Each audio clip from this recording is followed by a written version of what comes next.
नमस्कार, वंदे मातरम। दोस्तों, स्वागत है आप सबका सैनिक पाठशाला में। आज के वीडियो के महत्वपूर्ण जानकारियों को लेकर आया हूं। दोस्तों, भारत की संसद ने पेंशनर का 65 साल, 70 साल, 75 साल में 5%, 10% और 15% एडिशनल पेंशन की बढ़ोतरी वाला प्रपोजल को मंजूरी दिया है। जी हां, तो ऐसे में 8वें पे कमीशन में अब हमारा पेंशन 65 साल, 70 साल और 75 साल में एडिशनल पेंशन हमें मिलना चाहिए। जी हां, इसके बकायदा रिपोर्ट्स भी हैं, आगे आपको मैं समझाऊंगा डॉक्यूमेंट दिखा करके। और साथ ही साथ पेंशनर का आधा अधूरा पीपीओ जारी कर दिया पीसीडीएस पर्स ने, लेकिन फिर भी पेंशनर को 1,31,532 रुपए का एरियर मिल गया। अगर उनका पूरा सही पीपीओ जारी होता तो एरियर और भी ज्यादा होता। ऐसे मुद्दे आपको समझने जरूरी हैं कि दोस्तों कौन से पीपीओ हैं जो सही हैं, कौन से पीपीओ हैं जो गलत हैं। अगर सैनिक पाठशाला के वीडियो कंटिन्यूअसली देखेंगे तभी आपको ऐसी जानकारियां मिलती रहेंगी दोस्तों। और साथ ही साथ जद्दोजहद करने के बाद अभी पीसीडीएस पर्स ने एक्सेप्ट किया है कि हाँ, हम पेंशनर को 2.5 लाख से ऊपर का जो एरियर है उसका भुगतान कर देंगे। इसके बारे में भी आगे जानकारी दूंगा बकायदा डॉक्यूमेंट के साथ। तो चलिए इन्हीं विषयों को लेकर आगे बढ़ेंगे। आगे बढ़ने से पहले हमेशा की तरह मेरा आप सबसे आग्रह है, ये सामने जो आंकड़े देख पा रहे हैं दोस्तों, जिसमें आप ये देख रहे हैं कि अभी भी बहुत सारे ऐसे व्यूअर्स हैं जो चैनल को सब्सक्राइब किए बगैर ही चैनल के वीडियोस देख रहे हैं। कम से कम यहाँ पर 50-50 का आंकड़ा तो होना ही चाहिए कि व्यूअर्स ऐसे हो, कम से कम 50% तो ऐसे व्यूअर्स हो जो चैनल को सब्सक्राइब करने के बाद वीडियो देख रहे हैं। तो अभी भी बहुत सारे व्यूअर्स बगैर चैनल को सब्सक्राइब किए ही देख रहे हैं। तो आप सबसे मेरी गुजारिश है, आग्रह है कि पहले चैनल को सब्सक्राइब कर लीजिए। मैं उनको बोल रहा हूं जिन्होंने अभी तक चैनल को सब्सक्राइब नहीं किया है। जो चैनल को सब्सक्राइब कर चुके हैं उनको नहीं बोल रहा हूं। उनमें से कोई अगर चैनल को ज्वाइन करना चाहे तो ज्वाइन कर सकते हैं। ज्वाइन करने का एक मिनिमम फीस लगता है। आगे ज्वाइन करने से आपको मेरा व्हाट्सएप नंबर मिलेगा। आप आपकी समस्याएं, पेंशन से जुड़ी हुई जो भी दिक्कतें हैं वो मेरे साथ मैसेजिंग के जरिए बातचीत कर सकते हैं। जो भी गाइड है वो मैं आपको करूंगा। तो चलिए आज के वीडियो के कंटेंट की ओर आगे बढ़ेंगे। जैसे आप देख पा रहे हैं, सबसे पहले पीसीडीए ने निकाला एक आधा अधूरा पीपीओ, फिर भी पेंशनर को मिला 1,31,532 का एरियर। जी हाँ दोस्तों, 1,31,532 का एरियर क्रेडिट हो चुका है। पहले पेंशनर का वीडियो संदेश देख लीजिए। जय हिंद सर, मैं एक सर्विसमैन प्रताप डबरा से नागपुर महाराष्ट्र का रहने वाला हूँ। मैं 2012 में पेंशन आया था, तभी से मुझे नायक गेट की पेंशन मिल रही थी, जो कि मुझे हवलदार गेट की पेंशन मिलनी चाहिए थी। मैं इस वर्ष में कई बार ग्रीवेंस डाली पर कोई फ़ायदा नहीं हुआ। फिर मैंने अप्रैल 2024 में यूट्यूब पर सैनिक पाठशाला का वीडियो देखा और उसी टाइम से मैं सैनिक पाठशाला से जुड़ गया।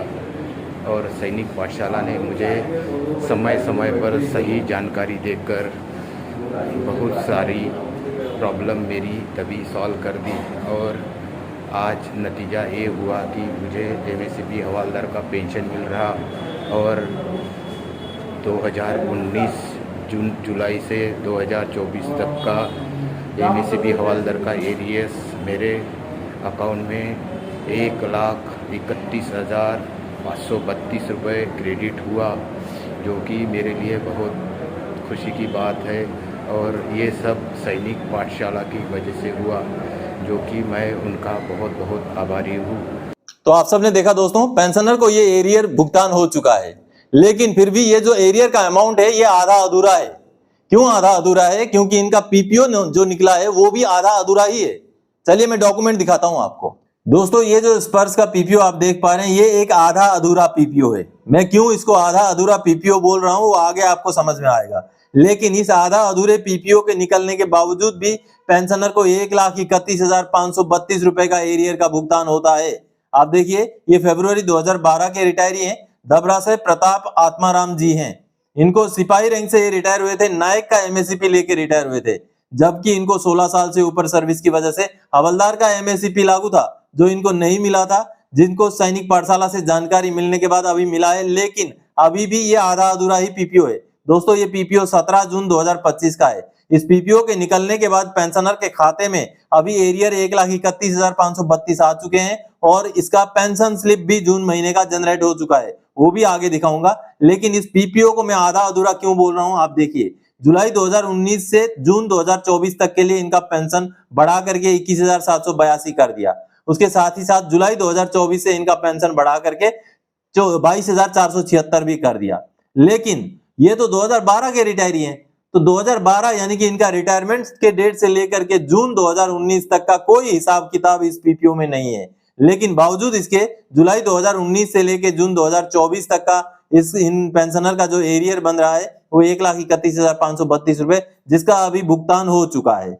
अब देखिए दोस्तों, इन पेंशनर को ये देखिए जून महीने का पेंशन स्लिप भी जनरेट हो चुका है। ये देखिए लम सम पेमेंट का ये पेंशन स्लिप है 1,31,532 रुपए।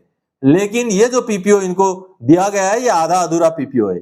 आगे पूरा एरियर लेने के लिए पेंशनर को मैं गाइड करूंगा किस तरीके से उनको आगे बढ़ना है, ताकि 2012 से लेके 2019 तक का एरियर भी इन पेंशनर को मिल पाए। दो पीपीओ निकल चुका है, उनका पेंशन स्लिप भी जून महीने का निकल गया, लेकिन ये अमाउंट इनको और ज्यादा मिलेगा, जिसको लेकर के मैं पेंशनर को गाइड करूंगा। चलिए अब आगे बढ़ते हैं अगली जानकारी की ओर। 8 सीपीसी के टीओआर में एडिशनल पेंशन ये राज्यसभा से पारित है। जी हाँ, 65 साल में 5%, 70 साल में 10% और 75 साल में 15% का मुद्दा है, जो राज्यसभा से भी रिकमेंड हो चुका है दोस्तों। जी हाँ, भारत के संसद ने इसको पारित किया हुआ है। अभी हाल फिलहाल में हमें जो एडिशनल पेंशन मिलता है, जो छठे पे कमीशन के रिकमेंडेशन के बेस पे मिलता है, और वो मिलता है 80 साल में 20%, 85 में 30%, 90 में 40%, 95 में 50% और 100 साल की उम्र होने पर 100% एडिशनल पेंशन अभी मिलता है। ये भी पे कमीशन नहीं दिया है। तो राज्यसभा का जो रिकमेंडेशन रिपोर्ट है उसके बेस पर अब 8वें पे कमीशन में ये भी संभव है दोस्तों, इसके पूरे के पूरे चांसेस हैं। अब मुद्दा यही है कि टीओआर में ये जो एडिशनल पेंशन वाला मुद्दा है इसको भी सम्मिलित कराना जरूरी है। जी हाँ, चलिए डॉक्यूमेंट देखते हैं। दोस्तों, भारत के पार्लियामेंट का राज्यसभा द्वारा जारी किया गया ये 120वां रिपोर्ट है।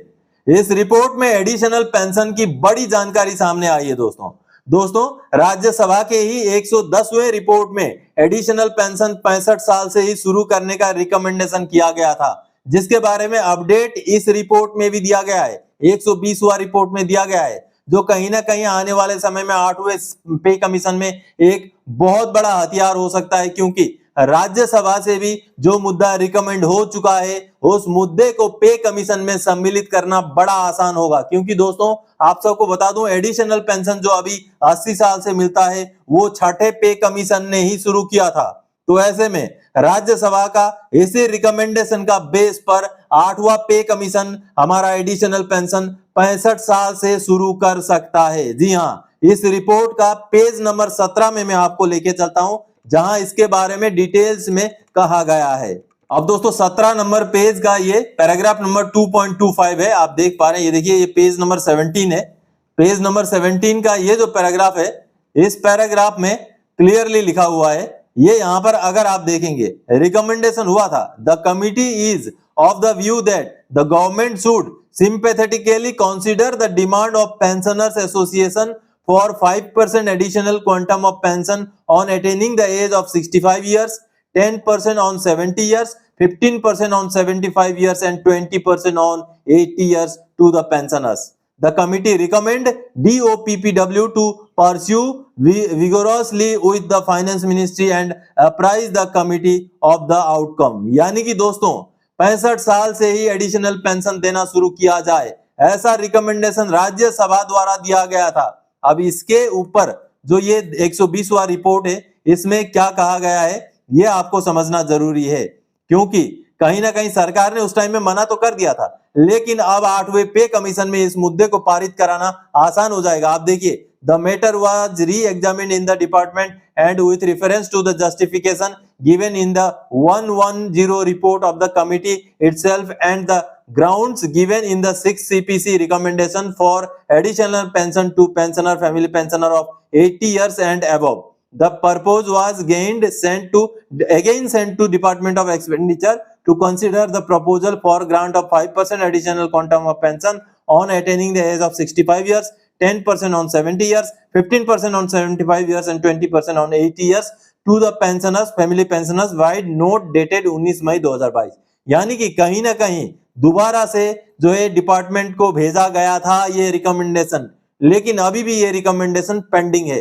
तो कहीं ना कहीं 8वें पे कमीशन में एडिशनल पेंशन 65 साल करने के लिए ये एक बहुत बड़ा हथियार है राज्यसभा का रिकमेंडेशन रिपोर्ट। दोस्त तो पेंशनर्स के लिए, उम्र दराज वाले पेंशनर्स के लिए ये एक बेहद ही महत्वपूर्ण मुद्दा है जो 8वें पे कमीशन में सुलझ सकता है, सुलझने के पूरे चांसेस हैं, लेकिन इस मुद्दे को उठाया जाना जरूरी है।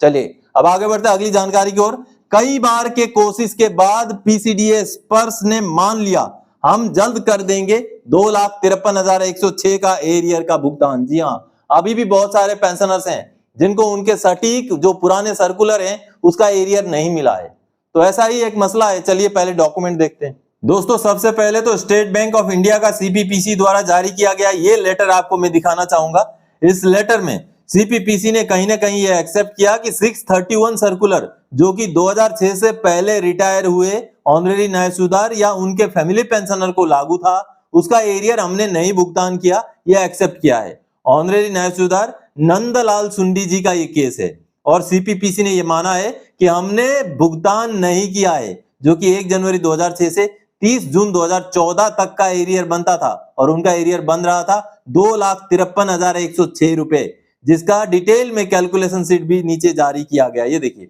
नंदलाल सुंडी जी का है, ये देखिए पूरा कैलकुलेशन शीट, पूरा महीना दर महीना ये हिसाब किताब करके कैलकुलेशन शीट बनाया गया और 2,53,106 रुपए का ये बकाया उनका निकाला गया, जिसको लेकर के ये लेटर भी सीपीपीसी ने स्पर्श को भेजा। लेकिन बावजूद इसके, देखिए नवंबर 2024 का लेटर है, बावजूद इसके जब स्पर्श ने भुगतान नहीं किया तो पेंशनर ने बार बार ग्रीवेंस डाला और ग्रीवेंस के ऊपर रिमाइंडर डाले। उसके बाद अब कहीं ना कहीं जो है पीसीडीएस स्पर्श ये एक्सेप्ट कर रहा है कि हम आपको 2,53,106 रुपए जल्द भुगतान कर देंगे। चलिए मैं आपको ग्रीवेंस का स्टेटस दिखाऊंगा।